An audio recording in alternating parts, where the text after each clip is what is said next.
Welcome, everyone, to your weekly world session. This is for your health and well being. So, today is February 10th, 2026, and working with the group, we've decided on immune system and in relationship to the season, which is winter right now in the northern hemisphere and summer in the southern hemisphere, kind of looking at the period from now, so the 10th. I think we've got one, two, three, probably 5 to 6 weeks till we get to spring. It's not very long. We're we're rapidly coming to spring, and we've also got the moon, where we just entered the last quarter of the moon, and we're going to the new moon, which will be Tuesday next week. So if we work with all of these dynamics and our immune response, along with climate, how how cold it's been, as I was mentioning to the group, down here in Florida, and so many lizards, all different types, iguanas and geckos, just, passing away from the cold. They're just frozen and falling from trees. So it's been quite a hectic time for a lot of people. And if I go talk to my family up in Montreal, it is like minus 20 today. So it's been quite cold. And I haven't seen that cold for such an extended period of time since about 1994. I think that was the year 93. So we're just looking, I'm bringing myself back to that moment so I could see this cycle going through and see the balance of the moon. So we're just looking at all of these things in parallel, or even maybe parallel, but in these circles, but the circles are also spherical, and how we're sitting within time and space on the vertical and also linear. So we got the linear time if we're looking at some of the cycles, and then we have the vertical that allows us to kind of float in there. And what we want to do while we're floating, so you might just, I'm already feeling from as though there's a sphere. So let's work with sacred geometry. Think of the flower of life and all of the different spheres within the flower of life that keep making the circles. Do I have a little flower of life? Yeah, this flower of life that goes on. So just thinking of each sphere and that relationship from the navel area, you might feel it. I feel as though it's animating, yeah, my gut, and as though it's going to lift me up. And as it lifts up, we're coming off uh, um, the original cells of the body, which is oh my God, I forgot the name of it, but it's in this form. Why is my brain not going there? Maybe I don't need to do the form. Okay, well, we'll leave my brain for a moment. So, because I keep going icosahedron, but it's not an icosahedron. It's 64 tetrahedron. Thank you. Yeah, I got it. Somebody just wrote it on. So I guess as he was writing it, my brain read 64 tetrahedron. Thank you for sending that to my brain. Jeez. So the 64 tetrahedron, in just feeling it in this flower of life, like within it, and then also this sphere that's coming up within the belly. And then kind of looking at all of the, because our if we look at the ratios all over the body, like shoulders, chest, we can get everything to fit in and then work all of the muscular system and fascia to open up and contract in relationship to that. Wow. Yeah, I definitely have a huge problem in my shoulders and my scapulae, and I just feel the energy just opening up as those forms are kind of making their way through.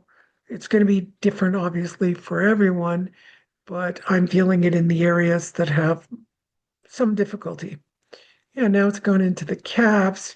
Yeah, it's just moving around. So you might just notice that your body is trying to relate to that 64 tetrahedron, the original cells of your body, in a dynamic, interactive way in relationship to the sacred geometry of those tetrahedrons and bring it through the body. So it's just really modeling.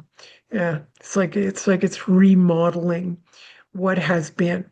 So the focus of this session is on immune system. So it's a very interesting approach that Innate is taking to deal with this, with the immune system.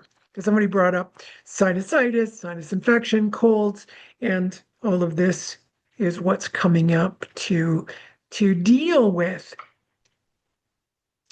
whatever needs to be released. Because a cold is not considered illness for the body mind. A cold is considered a cleansing in Chinese medicine. So we can do it other ways as well. Whatever. I keep tuning into this idea of fasting during fall or spring. So either hemisphere, whether you're going into fall or spring, you could start fasting once you pass um, spring or fall and do a little fasting, whether it's a day, whether it's intermittent fasting, whether it's a little bit longer that you need to deal with your doctor or whomever's working with you to fast. And, because you want to do fasting properly. But giving your body that break from food is often very, very nice to do. And again, you wouldn't do it in winter or summer. We're not supposed to fast. It's always, a lot of people find it difficult to even just doing a 3-day fast. They find it really difficult. And that is often because they're in the wrong season. It's not a good season, so that the body needs to be eating all the freshness in the summer, and in the winter, there's depletion, there's less food wherever, and the body really needs to consume whatever nutrients it gets. So let's just breathe and really observe. These are really all based in cycles. So we're looking at your cycle. Your brain is going to pick whatever it needs to pick up from this and deal with your cycles. So someone also mentioned Wei Chi. Uh, I'm just waiting to see if we can get some Wei Chi, but the liver is coming up. So the liver needs to kind of be really aware that there are 4 seasons, even if you don't notice them in some areas of the world. They're very subtle, but there are 4 seasons. And you could also look at Chinese medicine. They have 5 seasons. They have the extended summer just before fall. So however you slice it, we want the liver to recognize. So you got the moon cycles that are related to pineal pituitary and your sleep cycles, and then you've got these greater seasons, and then you have decades and what those decades mean, what 7 years means. So we're just bringing all of this in so that the liver is kind of breathing into these cycles. The liver breathes into them so it can organize. And when it comes to Wei Chi, the Wei Chi really, operates through the liver. So that'll really enhance what your Wei Chi is able to do, whether it's protecting you from the climate, whether it is working through your emotions or psychic energy. We just really want to get that moving. So I'm already feeling like some agitation to the gallbladder as we're doing that. So there's some clearing that can go on. So there you go, a little burp coming up.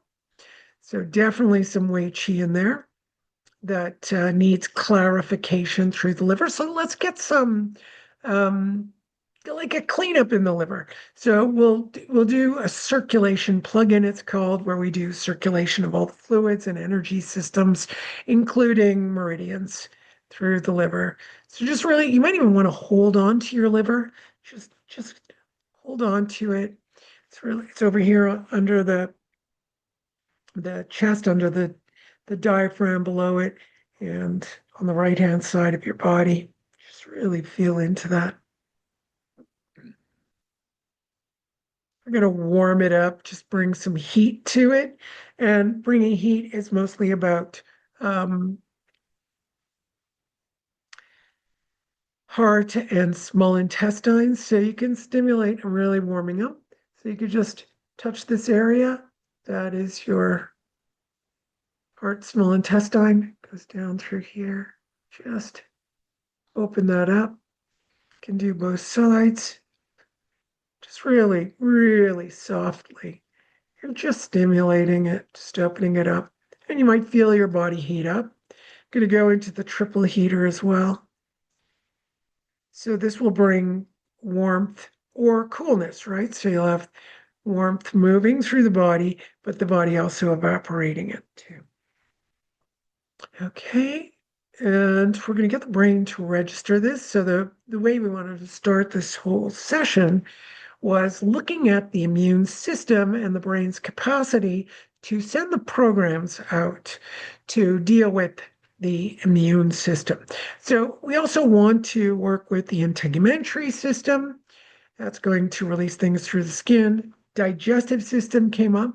So we're just honing in on these areas. And breathe, just breathe.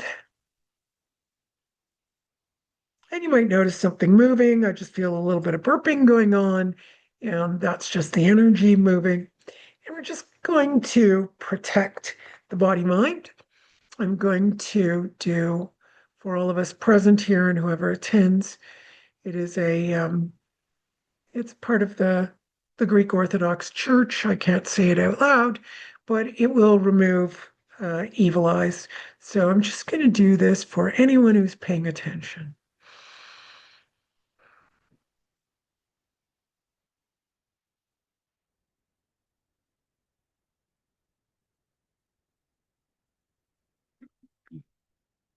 So the burps let us know that, we've got little things on us.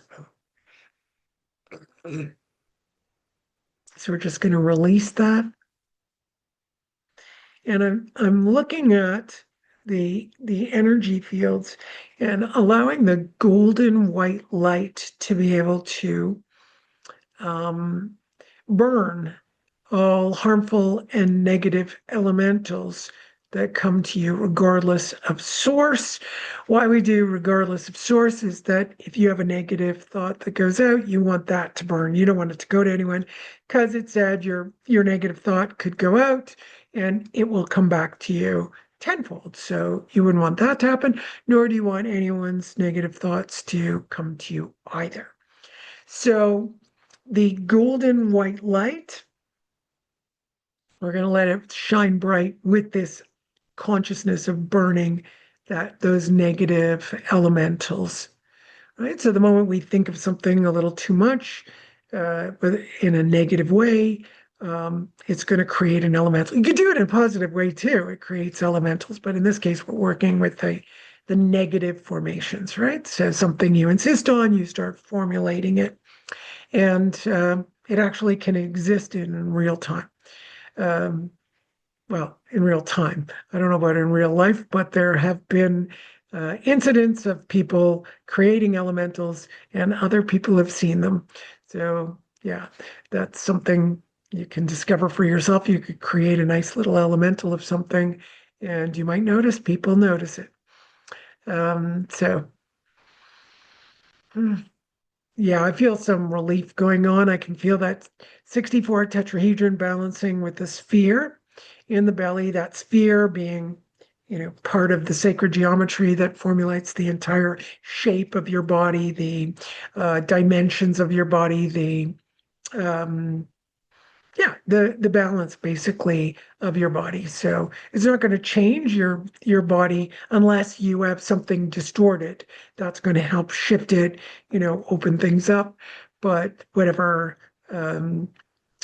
proportions you have, those aren't going to change no matter how much we pray they will change. That doesn't mean you can't have an expansion of your discs and get a little taller. That doesn't mean, certain things you can do with your face and, of course, change through exercise. I'm talking about the proportions you're born with, and those will remain. So don't place any high expectations, just the things that you can do, right? At this point, I don't know in the future, but right now that's all we can work with. All right. I also wanted to do a little bit on the DNA, but it is definitely not coming up. I wanted to work with epigenetics, but nothing's coming up. So maybe we'll do that next week. All right, everyone. Thank you so much. Enjoy. And remember to breathe and just, take good care of yourself. Lots of good stuff comes through these sessions, and not all of it is necessarily has to do with you, but you will feel what you need. Like I'm feeling the gut brain a lot and kind of the shoulders. But there are other things that were going on that, may or may not be necessarily for all of you. All right. Have a great day. Bye.